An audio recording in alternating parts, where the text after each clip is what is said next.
नमस्कार मेरे प्यारे साथियों, एजुकेशन एक्सेल से एक और बार आप सभी का स्वागत है। दोस्तों, आज की इस वीडियो में हम बात करने वाले हैं, जैसे कि आपने थंबनेल में वैसे ही देख लिया है कि सरकार कर रही है एडिशनल वालों के साथ धोखा। और ये धोखा जो सरकार कर रही है, मैंने धोखा शब्द सीधा लिखा है। क्यों ऐसा लिखा है कि आप ये पूरा वीडियो देखोगे तो आप समझ में आ जाएगा। बिल्कुल, अगर वर्तमान सरकार को चाहने वाले, मैं भी चाहता था, और जब अच्छे अच्छे काम किए सरकार के तो मैंने सराहना करने में पीछे नहीं रहा। उनके जैसे माननीय सीएम साहब के जो अच्छी अच्छी योजनाएं जब निकली तो आप इस YouTube के प्लेलिस्ट में जाकर आप देख सकते हैं। मैंने सारी योजनाओं के लिए गिना कर मैंने एक वीडियो, मतलब एक दो तीन से वीडियो बना रखे हैं, और वीडियो में हमेशा आपकी बढ़ाई कर रखी, अच्छे अच्छे शब्द बोले। लेकिन आज जब बात आती है कि एडिशनल वालों के लिए, ये जो बेरोजगार एक दो नहीं हैं, लगभग ये कम से कम 3000 के आसपास बेरोजगार हैं जो एडिशनल करके पीड़ित हो रहे हैं। एडिशनल करके एडिशनल सब्जेक्ट से इनको नियुक्ति नहीं मिल रही है। एडिशनल लेवल 2, जैसे कि ये भर्ती ऑलरेडी लेट हो चुकी है। आप सभी को पता है कि वर्तमान राजस्थान में रीट भर्ती हुई, जिसका लेवल 2 में लगभग सबका रिजल्ट आ गया और कई सारे सब्जेक्ट से नियुक्तियां भी मिल चुकी है। लेकिन जब एडिशनल की बात आती है भाषाओं में, जैसे हिंदी, इंग्लिश, पंजाबी, उर्दू, सबसे हो, देख लीजिए आप, संस्कृत को भी देख लीजिए, इनसे जो एडिशनल किया हुआ अभ्यर्थी है उनके साथ सरकार अपना दोगलापन निभा रही है। मैं ऐसा क्यों कह रहा हूँ? क्योंकि ये भर्ती पेंडिंग में थी। आपने क्या करा, कोर्ट का आदेश आया और 2022 में, और हमें अंदर किया गया। और जब ये भर्ती के फॉर्म खुले तब आपने अदर्स से हमने फॉर्म नहीं भरे, ऐसे ही फॉर्म नहीं भरे। हमारे को भर्ती में शामिल करने के लिए एक ऑप्शन खोला गया एडिशनल का, और एडिशनल के ऑप्शन से भाषा वाइज आपने एडिशनल के ऑप्शन खोले गए, और एडिशनल के ऑप्शन से ही हमने फॉर्म भरे। और उसके बाद हमें ये लगा कि भाई अब तो हम शामिल हो चुके हैं और भर्ती में शामिल हो चुके हैं, तो क्यों ना एडिशनल करा है। तो हम इस सब्जेक्ट में, हर व्यक्ति प्रायोरिटी देखता है, अपना कंफर्ट जोन देखता है कि जैसे अंग्रेजी विषय में अच्छी पोस्टें आती हैं, ठीक है, हिंदी विषय में अच्छी पोस्टें आती, तो व्यक्ति उससे तैयारी करना आसान समझता है। दूसरे लोगों का कहना है कि आप अपने सब्जेक्ट में तैयारी करके आगे निकल जाओ। क्यों करेगा व्यक्ति? वो उसकी सब्जेक्ट में करता ही है, लेकिन साथ में कंफर्ट जोन कौन सा है देखता है व्यक्ति। आप भी देखते हैं, सब लोग देखते हैं, ठीक है, सीधी सी बात ये है। तो जब ये भर्ती आपने एडिशनल के ऑप्शन खोल के एडिशनल वालों को शामिल किया, तब आपने इनसे फीस ली। फीस लेने के बाद इनका समय था, कम से कम 2 से 3 साल इन लोगों ने तैयारियां करी। अच्छी तरह से तैयारी कर लेने के बाद आपने इनको प्रथम रिजल्ट जो 2 गुना लिस्ट आपने निकाली उसमें इनको शामिल करा है। उसके बाद इनको फाइनल रिजल्ट है, उसमें भी लगभग इनके जो रोल नंबर कट ऑफ, मतलब फाइनल जो रिजल्ट आया, जब आपने इनके क्या करा, रोल नंबर हटा दिए, जबकि उनके लिए पोस्ट आपने अभी भी वैकेंट रखी है, ठीक है।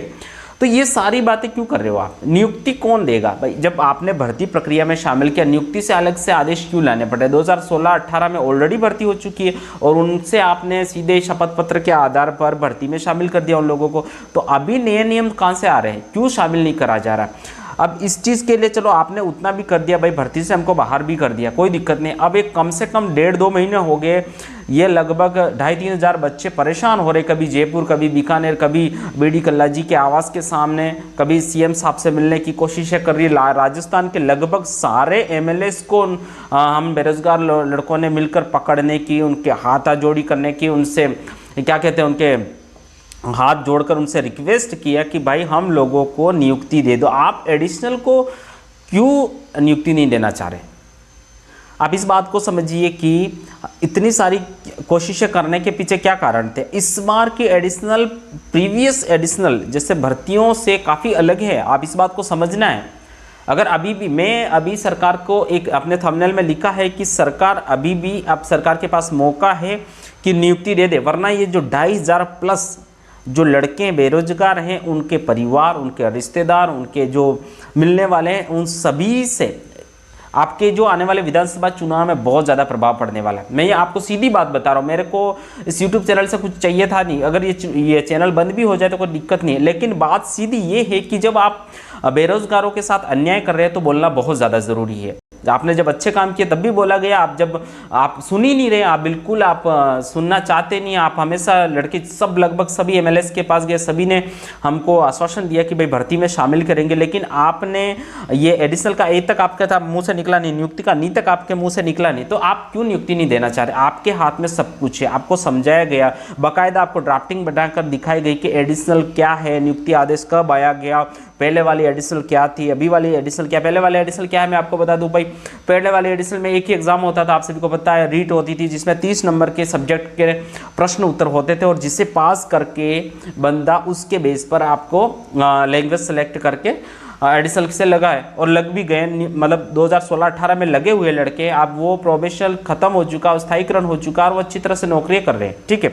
तो अभी वर्तमान में जो 2022 में आपने 2 पेपर करवाए, एक तो प्री करवाया, प्री में हर एक के सब्जेक्ट में जो 30 नंबर वाली अंग्रेजी थी उसको रेगुलर वाले ने भी वही पेपर दिया और हम लोगों ने जो एडिशनल वाले ने भी, जैसे लिटरेचर, जो ये लड़कों का कहना है कि भाई दूसरा जो विभाग है लिटरेचर का विभाग है, तो लिटरेचर वालों ने भी वही पेपर दिया है और एडिशनल वालों ने भी वही दिया है। उसमें प्री में नंबर लाना एक तो। दूसरी बात, जब आगे बढ़ते हैं तो मेंस के लिए आपको बता दें लगभग 140 नंबर के, जो 30 नंबर का मामला नहीं रहा भाई साहब, 140-150 नंबर का सब्जेक्टिव क्वेश्चंस आए हैं और उनको क्लियर किया है। ऐसा नहीं कि उनको पास करने के बाद, मैं आपको बता दूं इस वीडियो के माध्यम से कि कई सारे एडिशनल वाले बच्चे मैक्सिमम नॉन एडिशनल वालों से अधिक नंबर लाकर इस कट ऑफ में शामिल हुए।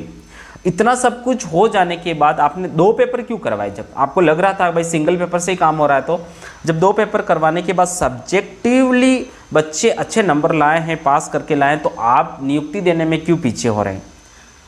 इसलिए मेरा इस वीडियो से आपसे सीधा सीधा कहना है, अगर आपको शामिल करना है तो करो, नहीं तो आने वाले चुनाव जो आ रहे हैं हमारे पास अब मौका है। मैं तो इस वीडियो के माध्यम से कहने वाला, अगर सरकार हमें शामिल करती है, ये वीडियो सरकार के उन सब अधिकारियों के पास जाना चाहिए, नेताओं के पास जाना चाहिए कि अगर वर्तमान सरकार हमें एडिशनल होते हुए नियुक्ति प्रदान करती है तो अच्छी बात है, हम सरकार को फुल सपोर्ट कर। मैं वीडियो बनाऊंगा, मैं कहता हूँ इस चैनल पर मैं वीडियो बना के राजस्थान की जनता, राजस्थान के बेरोजगार से माननीय मुख्यमंत्री साहब ने और भी जो सैकड़ों काम आपने की उसकी लंबी लिस्ट बनाकर मैं एक वीडियो बनाकर मैं भी खुद भी बनाऊंगा और सपोर्ट में बात करेंगे। अगर आपने शामिल किया तो बिल्कुल हम ऐसा करेंगे।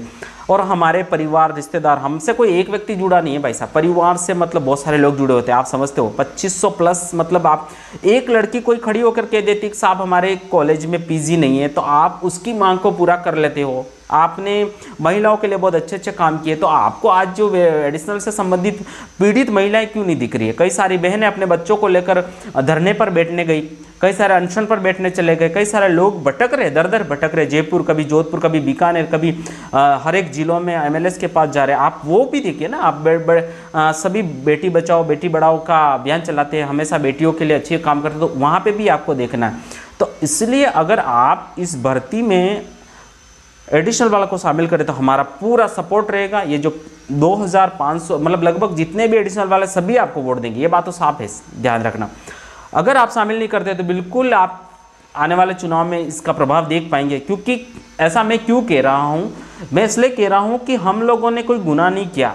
हमने इस स्क्रीन पे आएगा भाई, यूनिवर्सिटी से पूछा गया है कि जो रेगुलर वाले हैं और नॉन रेगुलर एडिशनल वाले ने किया, उनके सिलेबस में डिफरेंस है क्या? तो उनके जो उनसे जो सूचना मिली है, हमने आरटीआई एक्ट के थ्रू वो सूचना निकलवाई 2005 के तहत, तो उस सूचना में बताया गया कि जो सिलेबस एडिशनल वालों का है, रेगुलर वालों का, वही सेम सिलेबस एडिशनल वालों का है, ठीक है। सेम चीज़ एक यूनिवर्सिटी से नहीं, डिफरेंट यूनिवर्सिटी से लड़कों ने निकलवाई। मैं आपके सामने स्क्रीनशॉट आ रहे होंगे आपके स्क्रीन पे, वो स्क्रीनशॉट लगा दूंगा।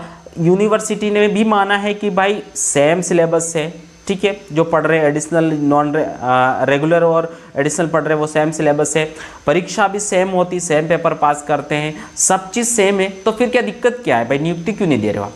नियुक्ति में क्यों नहीं, मतलब नियुक्ति में हम क्यों शामिल नहीं है? और कौन सा आदेश लाए, किस प्रकार से समझाए कि हम उनसे अलग नहीं है, सेम समकक्ष सब्जेक्ट? तो हम सेम हैं, हमने कोई गुनाह नहीं किया भाई। आपने हमारा समय जाया किया, आपने पहले शामिल किया हमको और शामिल करके इतना समय तक तैयारी करवाई। आपको अगर शामिल ही नहीं करना था, एडिशनल को नियुक्ति ही नहीं देनी थी, तो शुरू में ही से बाहर कर देते। हम पढ़ते ही नहीं, हम अपने सब्जेक्ट्स में पढ़ते और सब्जेक्ट से तैयारी करते। आप 2-3 हज़ार बच्चों का, बेरोजगार जो बच्चे हैं उनके परिवारों का, उनका क्या हाल होगा? आज बच्चा, आपको इतना बता दूं कि प्रताड़ित हो रहा है। मैं ये वीडियो भी बना रहा हूँ, बहुत प्रताड़ित होकर बना रहा हूँ, क्योंकि परेशान हैं हम लोग। हम किसको क्या जवाब दें? आपको पता है कि सब जब रिजल्ट आता है सबको पता पड़ जाता है कि भाई फलाने साहब का सिलेक्शन हुआ है, लेकिन अब जब नियुक्ति दूसरों को मिल गई, कम नंबर वालों को मिल गई है, और जो अधिक नंबर लाकर हम यहाँ बैठकर, मैं ये वीडियो में आपसे रिक्वेस्ट कर रहा हूँ, मुझे अफसोस हो रहा है कि हम कहाँ जी रहे हैं। तो आप बिल्कुल बेरोजगार के साथ न्याय नहीं कर रहे हैं। अभी अगर आप नियुक्ति में हमें शामिल नहीं करते तो ये बिल्कुल आपका अन्याय है। तो वर्तमान सरकार गहलोत साहब से हाथ जोड़कर निवेदन है कि आप समझिए, पुराने समय में एडिशनल अलग था, वर्तमान में एडिशनल का पूरा फॉर्मेट ही अलग है। आपने सब्जेक्ट का पेपर करवाया, सब्जेक्ट का पेपर फाइट करके हम लोग एडिशनल वाले इस भर्ती में शामिल हुए, इस कट ऑफ में शामिल हुए। अंतिम कट ऑफ से कई गुना कई ज़्यादा नंबर हमारे हैं, मतलब तो हम पात्र हैं, पूरी तरह पात्र है। मेरा कहने का मतलब हम किसी भी प्रकार से इलीगली इस भर्ती में शामिल नहीं हो रहे। हाँ, मेरा आपसे ये जरूर ये कहना रहेगा कि अगर आप यूँ चाहते हो कि एडिशनल वाले बाहर से डिग्री लाते हैं या बाहर से करते, फर्जी डिग्री वालों के खिलाफ आप सख्त कानूनी कार्रवाई कीजिए, उससे कोई फर्क नहीं पड़ता। लेकिन जो मान्यता प्राप्त यूजीसी से मान्यता प्राप्त डिग्रियां या फिर एडिशनल किया है, उनको शामिल करना ही पड़ेगा। अगर आप उनको शामिल नहीं करते तो सरासर अन्याय है। इससे तो आप सबसे पहले हम जाए फिर राज्यपाल साहब महोदय के पास, उनसे कहें कि भाई आपकी जो जितनी भी यूनिवर्सिटी हैं फिर एडिशनल क्यों करवा रही है। अगर उनको शामिल नहीं करना, उनके द्वारा किया हुआ कोर्स कहीं काम ही नहीं आ रहा है तो क्यों करवा रहे हो, इस कोर्स को ही हटा दो। अब यूनिवर्सिटी से हम कोर्स करते, वहाँ भी पैसा देना है, वहाँ भी समय गंवाना है। फिर उसके बाद हम जब भर्ती परीक्षाओं में शामिल होने के लिए वहाँ तैयारियाँ करते, आप वहाँ भी शामिल करके आप हमसे फीस लेते हैं, फीस ले लेते हो। उसके बाद हमारा समय खराब हो जाता है। उसके बाद हम अच्छे नंबर लाकर भर्ती प्रक्रिया में शामिल होना चाहते, वहाँ आके आप अटका देते हो। तो ये कहाँ का न्याय है? नियुक्ति नहीं देना मतलब कहाँ का न्याय?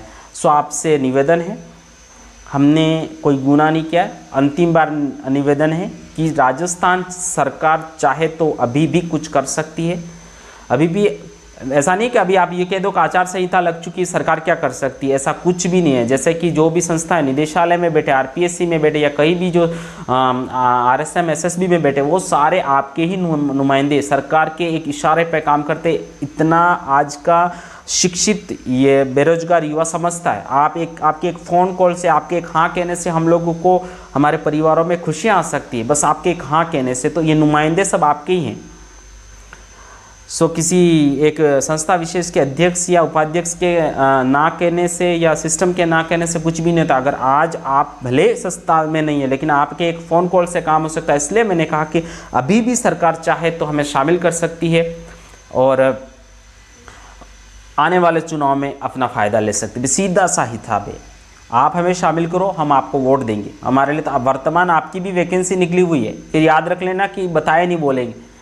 तो बिल्कुल ये जो 25 वर्षों से जो राजस्थान में एक बार बीजेपी एक बार कांग्रेस, इस बार बीजेपी एक बार कांग्रेस जो आ रही, इस सिस्टम को बदलने के लिए गहलोत साहब आपका हम बहुत दिल से सम्मान करते हैं। बहुत आपके अच्छे अच्छे कामों को देखकर हमेशा सराहना निकलती है।